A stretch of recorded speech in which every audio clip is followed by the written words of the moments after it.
کامیابی کو پانے کی تمنا میں نیک عمل کرنا چاہیے. بس اسی لیے کوئی بھی کام کرے تو صرف اللہ کی رضا اور اللہ کو دکھانے کرنا چاہیے. اور میری بہنوں سوال نمبر 5 بھی لکھ لیجیے. عبادت میں یعنی کہ آپ صلی اللہ علیہ وسلم نے ایک بات اور بھی فرمائی ہے کہ جب تم عبادت کرو تو ایسے کرو کہ تم اللہ کو دیکھ رہے ہو. اگر یہ نہیں تو یہ ضرور خیال رکھو کہ اللہ تمہیں دیکھ رہے ہیں. یہ بہت ہی ضروری. اس حدیث کو مسلم نے روایت کیا ہے کہ اللہ کے نبی صلی اللہ علیہ وسلم کا فرمان ہے.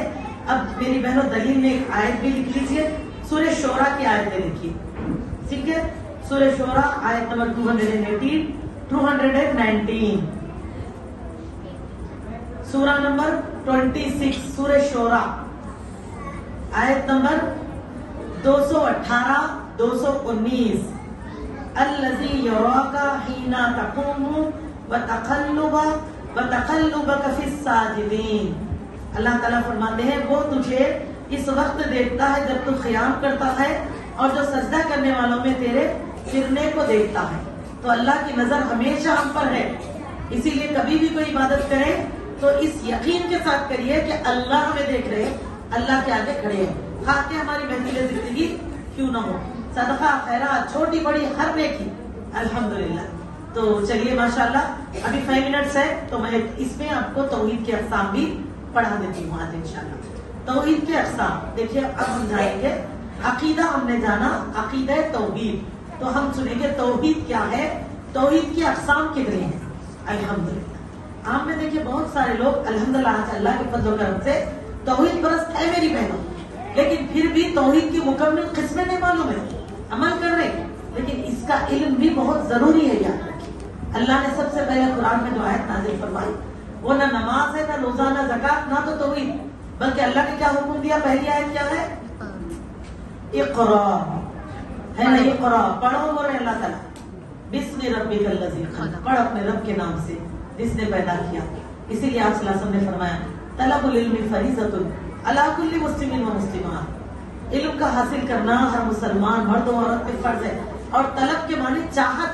چاہت کے ہوتے ضرور, جیسے کوئی چیز کی چاہت رہتی نا ہم میں کہ یہ پانا یہ کرنا, تو یہ ہمارے اندر ہر مسلمان میں ہونی چاہیے. لیکن آج ہم دیکھتے ہیں کہ ہم عمل تو شوق سے کرتے ہیں لیکن علم کی طرف ہم آتے نہیں. اسی لیے میری بہنوں 50 ہمارے عمل ادھورے ادھورے ہو رہے ہیں. اسی لیے یاد رکھیے ہر عمل کے کرنے سے پہلے اس کا علم حاصل کیجیے. میری بہنوں اس طرح آپ دیکھیں گے توحید کے تعلق سے اللہ تعالیٰ نے یعنی کہ توحید کے کتنے اقسام ہوتے ہیں. میں آپ کو کیونکہ وقت کی مناسبت جانتے ہوئے بتا دیتی چلوں. توحید کے 3 اقسام ہوتے ہیں. توحید ربوبیت, توحید الوہیت, توحید اسماء و صفات. ٹھیک ہے, توحید ربوبیت جس میں اللہ تعالیٰ کو رب ماننا یعنی کہ خالق, ہمارے پیدا کرنے والے, ہمارے رازق اور ہمارے مدبر ماننا. جیسے کہ سورہ فاتحہ کی پہلی آیت ہم پڑھتے ہیں نا, کیا ہے سورہ فاتحہ کی پہلی آیت, الحمدللہ رب العالمین. الحمدللہ اس میں ربوبیت آ رہی ہے. آمنت باللہ جیسے کہتے ہیں ہم ایمان لائے اللہ پر, کما ہوا باسماء و صفات وقبلت جمیع احکامہ. یہ 3 ہے تو اقسام توحید ہے. عام طور پہ نورانی قاعدے کے پیچھے میں ابھی سبھی لوگوں نے پڑھا ہے نا, قاعدے کے پیچھے میں آپ دیکھیے آپ کو یہ ملے گا انشاءاللہ تعالیٰ کہ جس میں آپ ایمان مجمل بول کر پڑھتے ہیں. دیکھیے یہ جو ہے نا یہ اقسام توحید ہے حقیقت میں. صحیح رکھی میں فکر, ہاں یہ ہے. دیکھیے آمنت باللہ کما ہوا باسماء و صفاتہ وقبلت جمیع احکامہ. تو اس میں پہلا کیا آیا کہ میں ایمان لاتی ہوں اللہ پر یعنی کہ توحید ربوبیت, اور دوسرا آتا ہے یعنی کہ اللہ کو اپنا رب مانتی ہوں. ٹھیک ہے, رب نے جان لیے نا پیدا کرنے والے خالق, رازق اور ہمارے لیے مدبر, ہمارے تمام چیزوں کو پلاننگ کرنے والے جاننا. اس کے بعد دوسرا جیسے دیکھو آپ پڑھتے الرحمن الرحیم. کیا ہے یہ رحمان اور رحیم صفات ہے. یہ دلیل اس میں لکھ لیجیے. ٹھیک ہے, سورہ فاتحہ میں اسی لیے سورت کو ام القرآن کہا گیا. دونوں آگے نا, ایک توحید ربوبیت دوسرا الوہیت. اب اسماء و صفات تو تیسرا کیا ہے یعنی کہ او توحید الوہیت ہے کہ اللہ تعالیٰ سے اللہ کو ہمارے لیے حکم دینے والا ماننا چاہیے. الحمدللہ وقت کی مناسبت سے میری بہنوں میں کم سے کم کرتے ہوئے آپ کو مکمل جو ہے یعنی کہ تعلیم اکٹھا آپ کو دینے کی کوشش کر رہی ہوں الحمدللہ.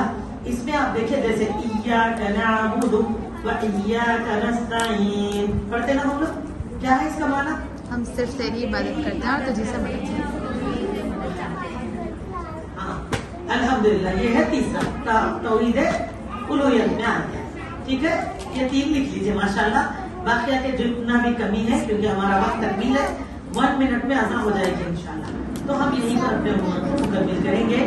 اللہ ربنا تقبل منا انك انت السميع العليم وتب علينا انك انت التواب الرحيم. اللهم صل على محمد وعلى ال محمد وبارك وسلم. سبحان ربك رب العزة عما يصفون والسلام على المرسلين والحمد لله رب العالمين. السلام علیکم ورحمۃ اللہ وبرکاتہ. الشیطان الرجیم بسم اللہ الرحمن الرحیم.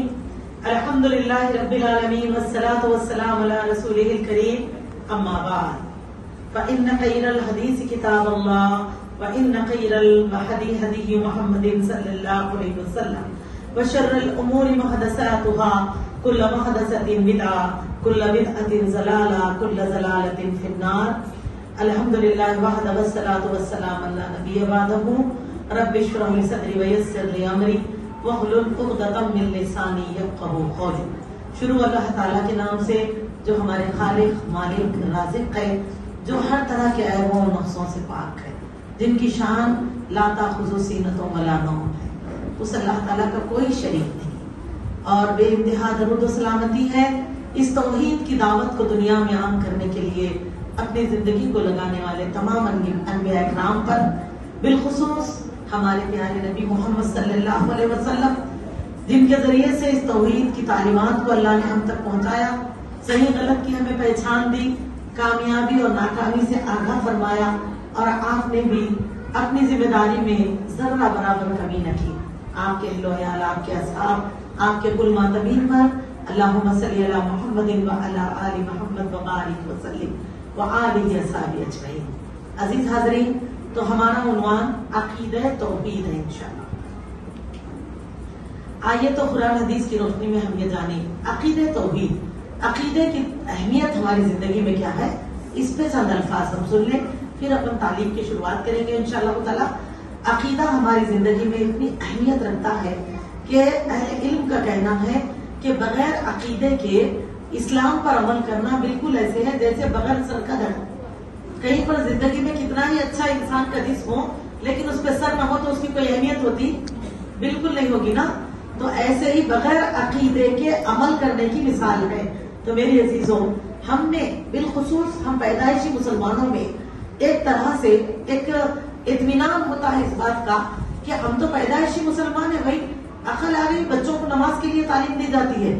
ایسے تو بے عقلوں کو بھی لے کے نماز کے لیے ٹھہرتے.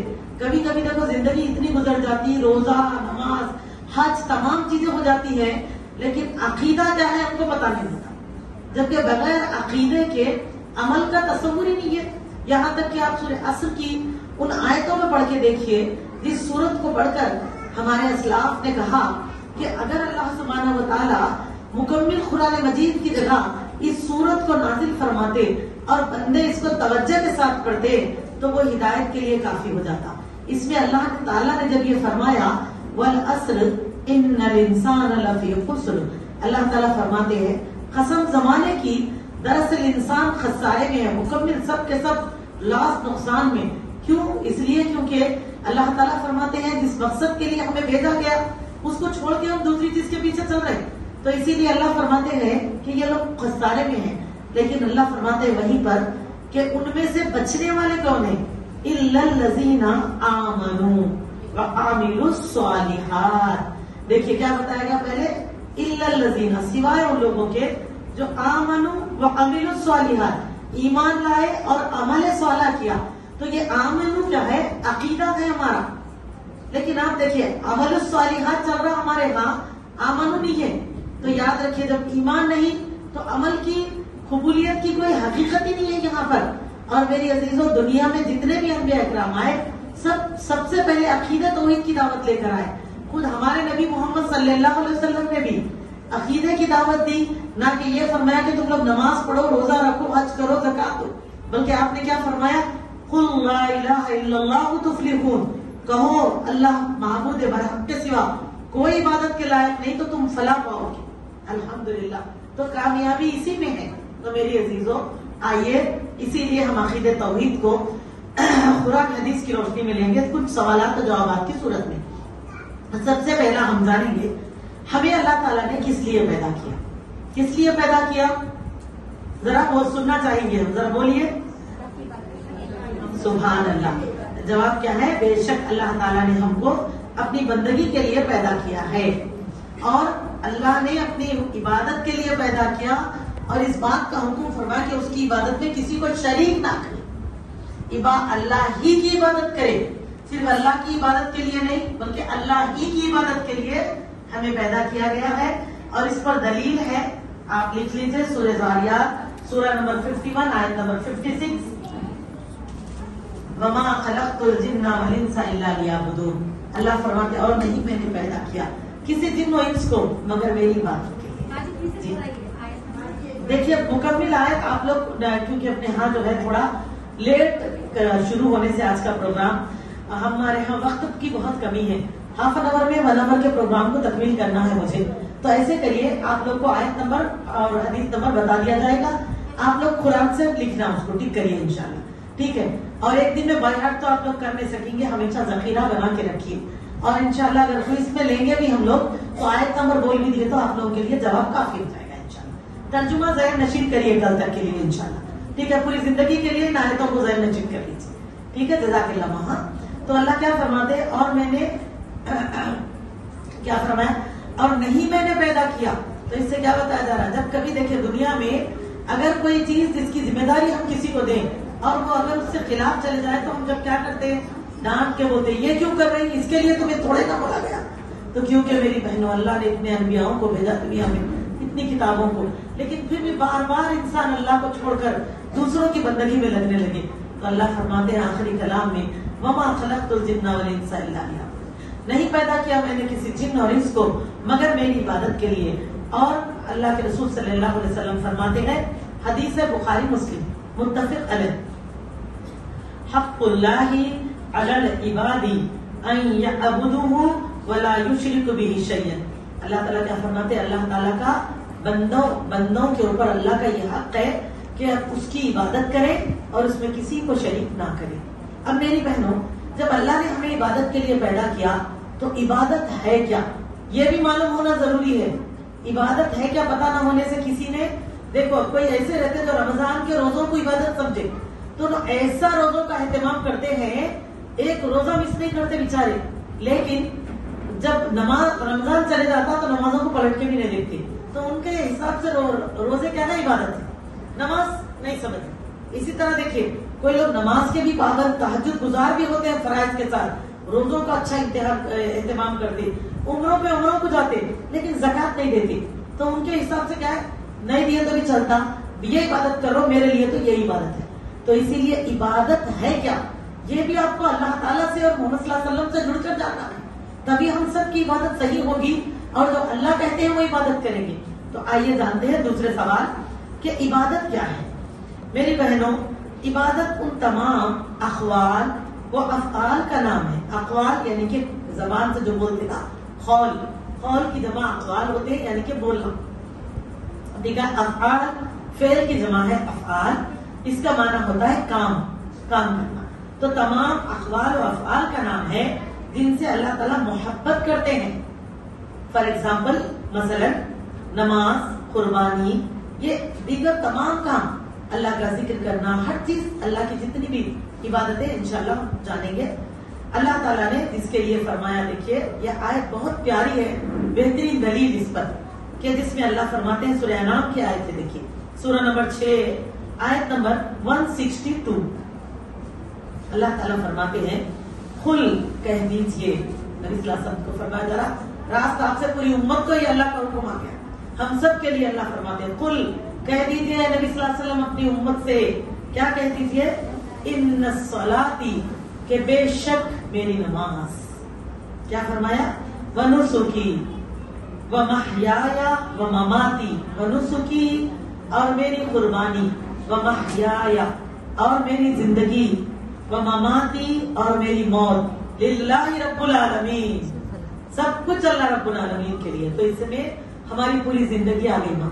اس کے اندر کوئی خاص چیز نہیں ہے کہ نماز روزہ حج زکات اللہ کے لیے کر لیں اور باقیہ کے کام ہم جو ہے دنیا کے حساب سے کریں. جیسے کہ آج مسلمانوں کا شیوا چل رہا ہے، شادی کریں گے تو پاکستانی ٹرینڈ میں آج کل چل رہا نہیں، گھر سے منڈکوں میں آ رہے، کبھی کبھی تو ہم بھی منڈک میں نہ جائیں، بغیر بینڈ کے شادی نہیں، بغیر مووی کے شادی نہیں، برتھ ڈے کی کچھ بھی بولو برتھ ڈے چھوڑنے تیار نہیں، میرج اینیورسری نہیں کرے بولتے اللہ آپ کو میرج اینیورسری نہیں کرتے آپ کے شوہر، میرے پاس تو اس کے بغیر چلتا ہی نہیں. Birth day shower baby shower لے رہے مسلمان کہتے ہیں، لیکن ہم عبادت کرتے ہیں اللہ کی. تو دیکھا حقیقت کیا ہے. اللہ نے فرمایا نبی صلی اللہ علیہ وسلم کہہ دو کہ میرا جینا میرا مرنا سب کچھ اللہ رب العالمین. تو یہ ہے عبادت کہ ہمارے گود سے گوڑ تک کی پوری زندگی اللہ کی فرما برداری ہو. تو ضرورت بھی عبادت بن جاتی ہے میری بہنوں. دیکھا جیسے مثال کے طور پہ ہم جو سوچتے ہیں نماز روزہ حج زکات، لیکن میں آپ سے پوچھوں کیا نکاح کرنا عبادت ہے یا ضرورت ہے؟ نکاح ضرورت ہے یا عبادت ہے؟ الحمدللہ عبادت ہے. آپ کا ہم انشاءاللہ دیکھیں، اسی لیے ہم اس چیز کے یہ پروگرام کے لیے تو ہم حق میں بہت زیادہ اللہ کے شکر گزار ہوئے، کیونکہ ایسے چیزوں کے بہانے ہم لوگ پورا دین سیکھیں گے انشاءاللہ. دیکھو نکاح عبادت ہے. اللہ کے رسول صلی اللہ علیہ وسلم نے کیا فرمایا؟ النکاح من سنتی ومن رغب عن سنتی فلیس منی. نکاح میری سنت ہے، جو اس سے منہ مردانی کرے وہ میری امت میں سے نہیں. اور نکاح کے لیے کیا بولا گیا؟ جس سے نکاح کرتے ہیں اس سے تمہارا آدھا دین تکمیل ہوتا ہے. تو آدھے دین کی تکمیل تو مطلب عبادت سے ہوگی نا ماں. تو دیکھیے عبادت اگر کرنا ہے تو پھر کیا کرنا ہے یہ بھی جاننا چاہیے. ہم اپنی مرضی نہیں رکھ سکتے. اسی طرح ہر چیز، ہاں کچھ ضروریات بھی ہے، لیکن جب ہم اس کو بھی نبی صلی اللہ علیہ وسلم کے طریقے پہ کریں گے تو عبادت بن جاتی ہے. جیسے اب آپ دیکھیے کھانا کھانا عبادت ہے ضرورت ہے؟ ضرورت ہے. کریکٹ بولے آپ ماشاء اللہ. لیکن اگر وہی کھانے کو ہم حلال کے کمائی کے ساتھ تیار کریں اور سنت کے طریقے پہ بسم اللہ کہہ کر، جیسے کہ آرام سے بیٹھ کر آگے سے لقمہ اٹھائیں، بسم اللہ کہتے ہوئے کھائیں اور کھانے کے بعد الحمدللہ اللہ کا شکر ادا کریں، تو یہ بھی عبادت بن گئی. پیٹ بھی بھر گیا، بھی مل گئی. بتائیے پیر میں چپل پہننا ضرورت ہے یا عبادت؟ ضرورت. لیکن اگر وہی چپل کو ہم سیدھے پیر سے بسم اللہ کہہ کے پہنیں گے اور ضرورت پوری ہونے کے بعد بائیں پیر سے اتار دیں گے، اللہ کا شکر ادا کریں گے، تو اس پر بھی آپ کو نیکی مل گئی. دیکھا ضرورت بھی عبادت ہے اگر ہم سنت کی پیروی کریں، کیونکہ ہماری پوری زندگی اللہ کی فرما برداری ہے. تو ہم بہنوں غور کرو آج کیا ہم اس طریقے سے جی رہے ہیں، تو پھر ہم کتنا اپنے آپ کو نہ دین سے دور کر چکے. دیکھیے اسی لیے اللہ کے حساب سے جانے کی عبادت کہتے کس کو ہے، اور ہماری پوری زندگی اللہ کی بندگی ہے. اور اس طرح رسول اللہ صلی اللہ علیہ وسلم نے فرمایا وَمَا تَقَرَّبَ إِلَيْهِ عَبْدِي بِشَيْءٍ أَحَبَّ إِلَيْهِ مِمَّا افْتَرَضْتُهُ عَلَيْهِ. صحیح البخاری. آپ صلی اللہ علیہ وسلم نے فرمایا کہ اللہ تعالیٰ فرماتے ہیں میرا بندہ کسی چیز کے ساتھ میرا قرب حاصل نہیں کر سکتا جو مجھے ان چیزوں سے زیادہ محبوب ہو جو میں نے اس پر فرض کی ہے. تو ان میں فرائض سب سے اہم ہے. فرائض یعنی توحید. اس کے بعد جیسے ہم پڑھتے نا فرائض میں کیا آتے ہیں؟ بنی الاسلام علی خمس. اسلام کی جو بنیاد ہمیں ملتی ہے کتنے ارکان ہیں؟ 5. ہاں پلرز آف اسلام، اس کو فرائض بولتے. ٹھیک ہے. اس میں کیا رہتا؟ پہلے بنی الاسلام علی خمس میں ان شہادت لا الہ الا اللہ واشہد ان محمدا عبدہ ورسولہ، یہ ہے توحید ہماری. اس کے بعد کیا کہیں گے؟ اقیموا الصلاۃ وایتاء الزکاۃ وصوم رمضان وبیت اللہ الحج ومن استطاع الیہ سبیلا. لیکن یہ جس کو اللہ کو سب سے زیادہ اہم ہے کہ ہم فرائض کے ذریعے سے اللہ کو راضی کریں. تو ہمیں بہت سارے کیا ہے، جیسے ابھی میں نے بتایا نماز پڑھے تو روزے کی توجہ نہیں دیتے، روزہ رکھے تو نماز کی توجہ نہیں دیتے، اس طرح کا رہتا. زکات نہیں دیتے یا کوئی عمرے اور حج کو اہمیت نہیں دیتے، بچے چھوٹے ہیں. تو جب ہم جانیں گے اہمیت تو ہم عبادتوں کو صحیح کریں گے. پھر دیکھیے آئیے دیکھیں گے سوال نمبر 3، ہم اللہ کی عبادت کیسے کریں؟ اب عبادت کرنا ہے ماں، تو عبادت کرنا کیسے ہے؟ اب ہم کیا کرتے ہیں ایک دوسرے سے پوچھ لیتے. پوچھ رہے بھی کن سے؟ وہ خالہ کو بھی بیچاروں کو کچھ بھی نہیں معلوم، انہوں بھی خاندانی مسلمان ہیں، ان سے پوچھ لے رہے ہیں ہاں خالہ عبادت کیسا کرنا. خالہ بولتے کیا ہے کہ بیٹا میرے کو بھی نہیں معلوم، وہ امی ان سے ہوتا آیا نہیں، بازو والوں کو دیکھتے تھے، ان کے حساب سے ہم بھی کر لیا، آپ بھی ایسا کر لو. تو دیکھا یہاں پر ہمارے اعمال میں چھوٹی سی بات بتا رہی ماں، دودھ کیوں جاتے ہیں، اب غسل کے طریقے دیکھو الگ الگ ہے. حالانکہ جب حدیث ہے تو طریقہ پورا ایک ہے نا، طہارت نظافت کے طریقے الگ الگ ہے. اسی طرح آپ دیکھو وضو بنانے میں کوئی مسا یہاں سے کرتے ہے نا، کوئی گردن پہ ہاتھ نہیں، ہاتھوں پہ بھی پھیر لیتے. اچھا معاملہ کیا ہے آپ کا، کیا صحیح ہے؟ کوئی بول رہے کہ نہیں یہاں سے دیکھے، کوئی یہاں سے کرتے، کوئی یہاں سے کرتے. اب تینوں میں صحیح کون ہوں گے؟ کوئی تو آدھے سر کا کرتے یہاں سے، تو اس میں کوئی ایک ہی صحیح طریقہ صحیح ہوگا نا ماں، تو وہ حدیث سے جاننا تبھی ہمارے کو پتا چلے گا. اسی لیے اسی طرح نماز میں دیکھیے کئی جگہ خواتین زمین سے چپک جاتی ہیں، کئی جگہ یعنی کہ صحیح پڑتی ہے. اصل دونوں میں صحیح کون ہے؟ دیکھو آپ معاملہ آپ کا ہمارا نہیں ہے، معاملہ اللہ کی طرف رجوع کرنے کا ہے. جب یہ کام ہم اللہ کے لیے کریں تو اللہ تعالیٰ سے رجوع کریں. اور اللہ کا فرمان ہے یا ایھا الذین آمنوا اطیعوا اللہ والرسول ولا تبطلوا اعمالکم، سورہ محمد